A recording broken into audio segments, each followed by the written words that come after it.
Buenas tardes, buen día, dependiendo a qué horas vean el video. Continuando con la serie de charlas en el módulo de políticas públicas, en esta ocasión lo que voy a tratar es el proceso de políticas públicas. Y para ello tengo que hacer un recordatorio. En la última intervención, en la semana pasada, lo que estamos tratando era sobre la noción del Estado y sobre la noción de política. De esto me quiero referir a un cierto asunto. Tenemos la idea de que gobernar es un asunto de los poderosos, y sin duda lo es. El caso más claro es el del presidente Trump, pero gobernar no es de ninguna manera un proceso ni sencillo ni fácil de lograr. Al contrario, es un proceso complicado, es un proceso apresurado, vertiginoso, intempestivo, en donde hay dos tipos de escasez. De un lado, no se tiene ni todo el tiempo para tomar las decisiones, y de otro lado tampoco se tiene todos los apoyos. En el primer caso, en donde nunca hay tiempo, piensen por ejemplo en los factores que intempestivamente llegan a los gobiernos. El socavón en la autopista en Morelos, a los atentados recientes, lamentables atentados en Europa, o un huracán. Cualquiera de estos torna problemático gobernar porque se tienen que tomar decisiones contra el reloj. Y del otro lado, en una sociedad democrática, plurales, nunca existen todos los apoyos que los gobiernos desearían. Y qué bueno que sea así, porque las democracias obligan a gobernar con mucho más tiempo. Entonces, en los hechos, en la vida real, gobernar no guarda ni un ciclo, ni una secuencia, ni un ordenamiento claros. Al contrario, son procesos desordenados. Pero analíticamente, con el fin de conocerlo, política pública supone que existen ciertas etapas o ciertas fases dentro del ejercicio de gobierno, dentro de las políticas públicas. Hay una buena cantidad de autores que difieren en el número de etapas y en el número de etapas o de fases que existen. Algunos dicen que son 10, 12 o más etapas las que caracterizan a las políticas públicas. Hay otros que las reducen a 4 o 5. Nosotros vamos a ver solamente 4 de estas etapas que tienen que ver con la agenda, que tienen que ver con el diseño, la instrumentación y la evaluación. Cada una de estas fases tiene tiempos, tiene problemas y tiene temas y acercamientos distintos. Sí, por eso son analíticamente separables. Cada una de ellas puede ser tratada de manera distinta, no como sucede en los hechos. Es decir, en los hechos no es que primero se diseñe, se instrumente, después se evalúe y luego otra vez vuelva en ciclo. No sucede de esta manera. Es decir, nunca va a haber tiempo para esto. Entonces trataré de profundizar en estos temas y especialmente trataré de atender 2 cosas que me parecen especialmente importantes, que es el asunto de la agenda y el asunto de problemas públicos. Lo hago porque creo que aquí radica una buena cantidad de los temas que merecen atención en el curso que tenemos entre manos. Entonces, tocaré los otros 2, pero a esto me referiré con especial atención. Y además tengo que hacer una nota y dar el crédito debido, porque gran parte de esto proviene de los trabajos de don Luis Aguilar.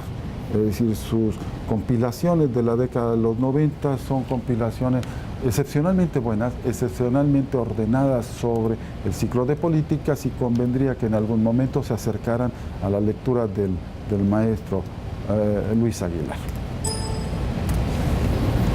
Empiezo con agenda. Supongo que todo mundo, que todas las profesoras y todos los profesores y todos los asistentes en general saben lo que es una agenda. Me valgo del diccionario, no es que sea lo más adecuado en política y en política pública referirse al diccionario, pero conviene para tener un punto de arranque y un punto de referencia. El diccionario sostiene, el diccionario de la Real Academia de la Lengua, no cualquiera, el diccionario de la Real Academia de la Lengua, define la agenda como un libro, un cuaderno, un dispositivo electrónico en el que se apunta para no olvidar aquellas cosas que se ha de hacer. También dice que es una relación de temas que han de tratarse en una junta, una relación ordenada de asuntos, etc. Sí, recuperemos lo que se dice de agenda. Creo que queda suficientemente claro que es una ordenación de temas, de asuntos y el tiempo en que se habrán de desahogar o de tratar. Supónganse, supónganse que los gobiernos tienen también una agenda. Y es especialmente importante porque en efecto los gobiernos tienen agendas, tienen una manera de encarar, de jerarquizar, de recuperar los problemas y de atenderlos, aunque de ninguna manera es tan sencillo como la agenda que define la Real Academia de la Lengua. No es tan sencillo porque no existe un documento propiamente que diga este es el primer punto, este es el segundo, este es el tercero de los gobiernos y tampoco suceden tan claramente. Entonces hay que reconstruir, ver lo que está sucediendo en los hechos para saber cuál es la agenda de los gobiernos. En el caso, por ejemplo, del gobierno norteamericano, uno de los puntos de la agenda que el presidente Trump señaló desde su propia carrera para llegar a la presidencia era la construcción de un muro con México. En el caso del gobierno del presidente Peña Nieto, es obvio que uno de los temas de la agenda de gobierno era la reforma educativa, la llamada reforma educativa que a todos nos importa. Pero no es tan sencillo la reconstrucción de la agenda, el análisis de la agenda y por eso tenemos que recurrir a los teóricos, tenemos que recurrir a la ciencia política y muy especialmente a la política pública para saber cómo se forma la agenda. La construcción de la agenda se vale de varias cosas, se vale de varios recursos. En general, los autores, especialmente los expertos Cobb y Elder, y hay que señalar un par de autores norteamericanos, reconocen que hay dos tipos de agenda. Una agenda social y otra agenda institucional o de gobierno. Es importante este señalamiento, repito, una agenda social, sistémica y otra agenda institucional o gubernamental. Hipotéticamente nos importa la segunda, la agenda gubernamental, pero esta agenda gubernamental se vale de la primera agenda que es la social. ¿Qué características tiene la agenda social o sistémica? Es una agenda que incluye temas, asuntos, problemas que afectan a una sociedad, a una comunidad, que afectan a grupos importantes de la sociedad. Son temas que en esa agenda, no aparecen jerarquizados y en ocasiones tampoco tienen claridad de lo que sucede con el problema, pero reconocen que algo anda mal. Ejemplos abundan. Algunos de estos ejemplos son lamentables, no son ejemplos fáciles. Señalo, por ejemplo, uno de los temas de la agenda social en el país desde hace años, desafortunadamente, es la inseguridad. No hay duda. Es decir, la gente en el país refiere cotidianamente de problemas de violencia. De violencia en las calles, de violencia de la delincuencia y tienen a la mano una buena cantidad de casos, el de Tláhuac, pero también los casos de Tamaulipas, de Guerrero, de prácticamente todo el país. Pero hay otros temas, la defensa de las mujeres, la violencia contra las mujeres. Existen temas que son reconocidos por la sociedad y además cada localidad, cada estado tiene temas también. O sea, hay temas de índole nacional y hay temas de índole local. Entonces los ciudadanos conversan, hablan, refieren que algo no marcha bien. Así se integra la agenda. Hay que anotar que además de este malestar coinciden en la agenda, los ciudadanos en la agenda social coinciden, no saben bien a bien qué es lo que causa, no saben bien a bien cuál es la solución de los problemas. Algunos dicen hay que aumentar las penas, por ejemplo, contra los delincuentes, otros señalan incluso la pena de muerte. No hay acuerdos. Lo que sí están de acuerdo la sociedad es que debe de haber una intervención gubernamental. Y entonces, cuando esto sucede, estamos en vías de llegar a la agenda de gobierno. Y es importante porque la agenda de gobierno hipotéticamente es ordenada y jerarquizada. Es una agenda por temas, por asuntos, y es una agenda que hipotéticamente señala cuándo se van a desahogar y cómo se van a desahogar.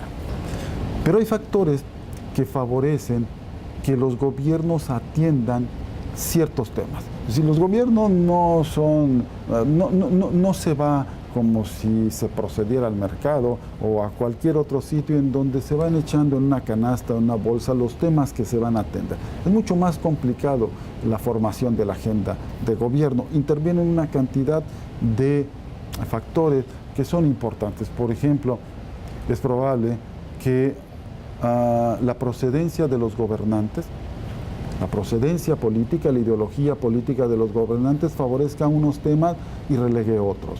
Es el caso claro, por ejemplo, de gobernantes de izquierda que van a favorecer ciertos temas o gobernantes de la derecha que van a favorecer otros temas. Lo mismo es en el caso de las campañas políticas y de los grupos de apoyo. Entonces tampoco es tan sencillo que los gobernantes vayan y recojan temas. Están los grupos de asesores, está el momento, etc. Los expertos han dicho que hay varios factores que favorecen la conformación de la agenda. Uno de ellos, sin duda alguna, importante y conocido en el país, son los medios de comunicación. Los medios de comunicación favorecen que los gobiernos atiendan ciertos temas cuando esos medios de comunicación ponen el acento en ciertas temáticas. Los noticieros de alcance nacional, la primera nota con la que abren, a la que le dedican más tiempo, van a hacer que los gobiernos entiendan que ese tema es especialmente importante y lo dotan de atención. Entonces, pero no solamente es la televisión o no solamente son los periódicos. En los últimos años las redes sociales han cobrado tal relevancia para que los gobiernos pongan atención en ciertos temas. De nueva cuenta, el caso norteamericano, del gobierno norteamericano, está, a propósito de esto, desde el ascenso de la presidencia del presidente Trump, inauguró una forma de gobierno prácticamente desconocida. Gobierna por mensajes en redes sociales, los famosos Twitter. Hay mensajes que han sido calculados en millones de dólares, en cientos de millones de dólares, si no es que en miles de millones de dólares. Uno de estos Twitter en donde el presidente Trump ataca a las empresas puede llevar a que retiren las inversiones las empresas automotrices, las ensambladoras automotrices de ciertos lugares, los cuales afectan la economía de los países. Justamente, entonces, los medios de comunicación, los nuevos medios de comunicación electrónicos también sirven para que los gobiernos pongan atención en ciertos temas, pero no son los únicos. Otro de los factores que favorece la llegada de temas a los gobiernos son el peso de los actores. No es lo mismo, las sociedades están conformadas por grupos diferentes, con capacidades y con pesos diferentes. El club de banqueros no es lo mismo que un sindicato.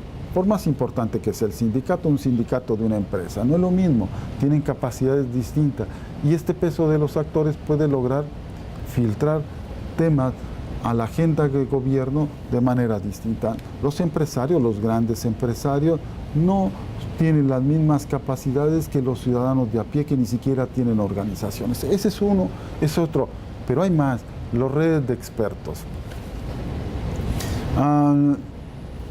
Cada vez las sociedades modernas, las sociedades contemporáneas, recurren más a grupos de expertos en leyes, en la abogacía, en ingeniería, en medio ambiente, pero también hay expertos en educación, en la banca, etc.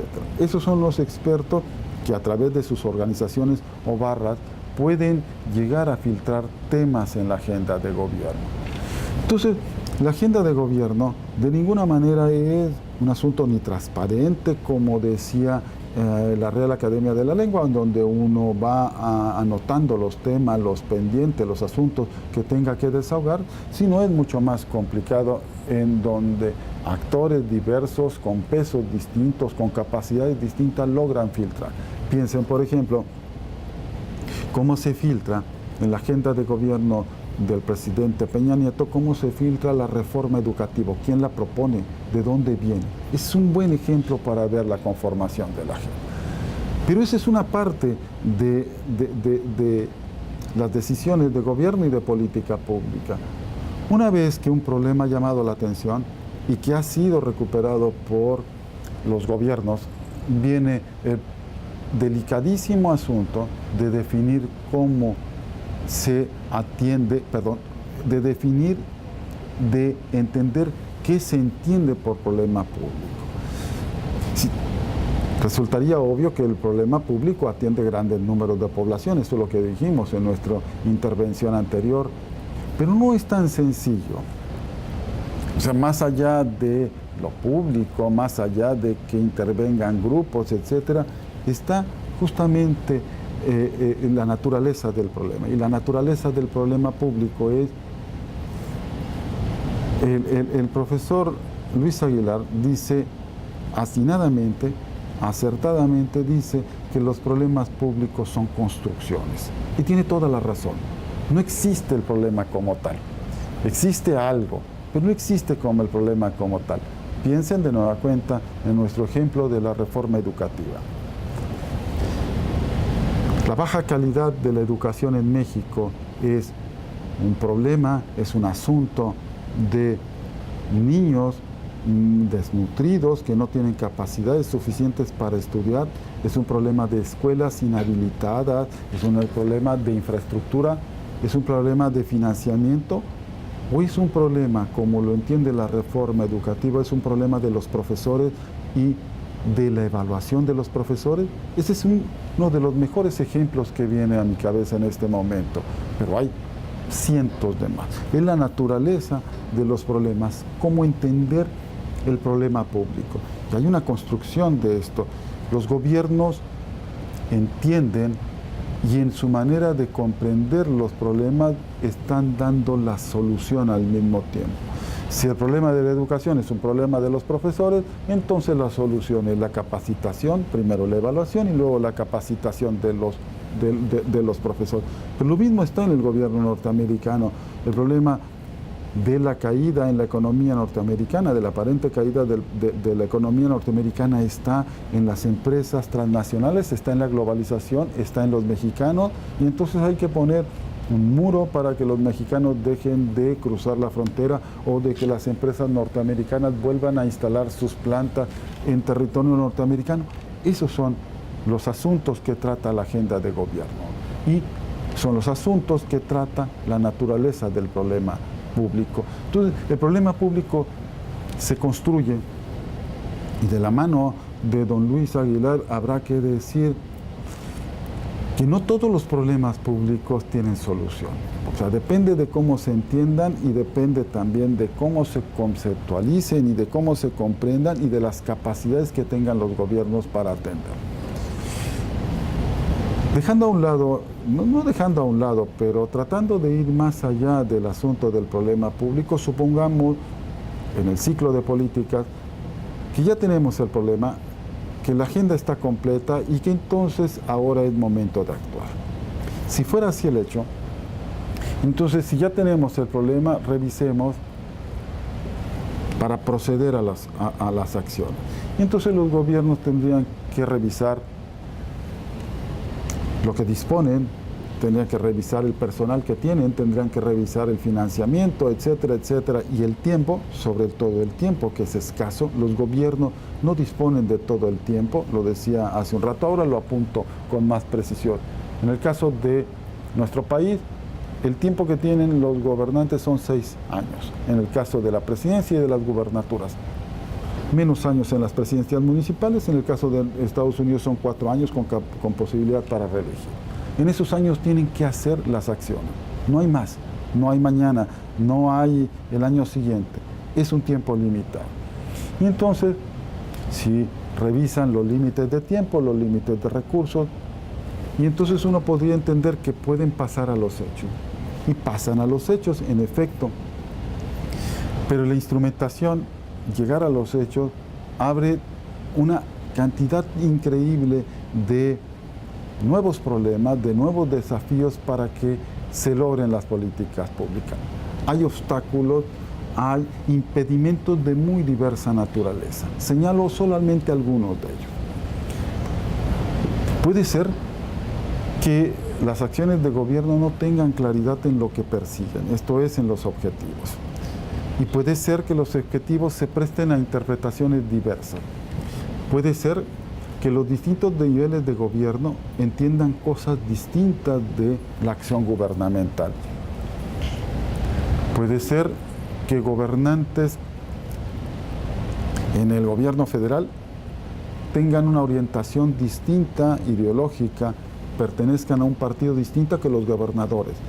Y esto genera problemas, porque se juegan unos y otros, se juegan cosas distintas. Entonces, los niveles de gobierno pueden plantear problemas a la instrumentación.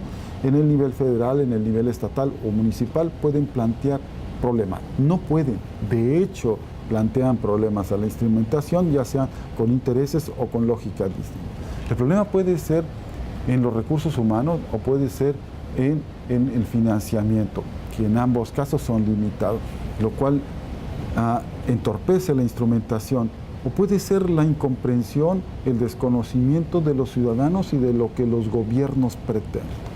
En fin, en general, la instrumentación no es un terreno terso, no es un terreno en donde las acciones de gobierno pasen rápidamente y transiten sin problemas. Por el contrario, hay una buena cantidad de problemas, de obstáculos, más que de problemas, de obstáculos que se generan por el solo hecho de poner en acción, valga la redundancia, las acciones gubernamentales. Otra de las partes es, si los gobiernos no logran lo que prometen, si los gobiernos no cumplen lo que dicen, pónganse de nueva cuenta el ejemplo, si la reforma educativa no logra lo que se propone, si el gobierno de cualquier presidente en alguna democracia no logra lo que se propone, la primera evaluación la van a hacer los ciudadanos y en la democracia van a pasar la factura en las próximas elecciones. Y los gobernantes y los partidos se ponen en aprietos, si no es que a temblar, porque el voto ciudadano no los favorezca. Y cada ciudadano, cada ciudadana de a pie hace una evaluación de lo que hicieron los gobernantes en su sexenio, cuatrienio, en el periodo anterior. Y entonces llegan a la conclusión de que o no fueron acertados y el voto no les favorece o les favorece. Pero más allá de esta evaluación de los ciudadanos, en política pública hay un procedimiento para evaluar las acciones de gobierno. Es la evaluación. No me detengo mucho en esto, pero sí comento que hay finas evaluaciones muy detalladas de lo que los gobiernos hacen, de lo que se proponen y de lo que se obtiene. Estas evaluaciones proceden a recursos financieros, proceden a recursos de muy diversa naturaleza, valiéndose de muy diversos instrumentos en donde puede figurar la economía, la matemática, la política misma, para tratar de evaluar. Entonces, evaluar también es un asunto de política pública y no es, de nuevo, ni sencillo ni fácil evaluar, porque no hay una medida única para ver los resultados que obtienen los gobernantes. No existe tal medida única, porque entran en juego una serie de factores. Estoy llegando al final y voy a tratar de recuperar lo que en mi opinión valiera la pena reflexionar en sus reuniones. Uno, que en los hechos gobernar es una acción que sucede atropelladamente, constantemente, es una acción en donde se carece de tiempo y en donde se carece de apoyos y en donde las cosas se tienen que tomar con una inmediatez en ocasiones tremenda. Otro punto importante es que analíticamente lo que hacen los gobiernos ha sido seccionado en lo que se llama el ciclo de política y que este ciclo de políticas tiene distintas fases o distintos momentos. Nosotros recurrimos y le di mucha importancia al asunto de la agenda, al del problema, pero también al de la evaluación y al de la instrumentación en menor medida. Entonces, de eso trataría la intervención del día de hoy y un último recordatorio. Y es un recordatorio importante porque el módulo de política pública y en general la formación que ustedes están recibiendo no es una formación propiamente académica, sino también es una formación en términos políticos. Y habría que recordar que las democracias obligan necesariamente, deberían de hacerlo, a gobernar de manera más cautelosa, con más tiento y a entender que se tienen que valer de todos los posibles recursos para mejorar las decisiones de gobierno, pero también recordarle a los gobernantes, y nosotros somos los que tenemos que gobernar, tenemos que recordar que gobiernan para ciudadanos y que gobiernan, ¿sí?, deberían de gobernar con un sentido público y la rendición de cuentas, que es parte central en política pública. Solo me resta agradecer la atención de los asistentes y la atención de la gente que vea el video, y les dejo mis datos para que ustedes puedan comunicarse conmigo. Aparecerá el correo electrónico y mi nombre es José Raúl Rodríguez. Muchas gracias.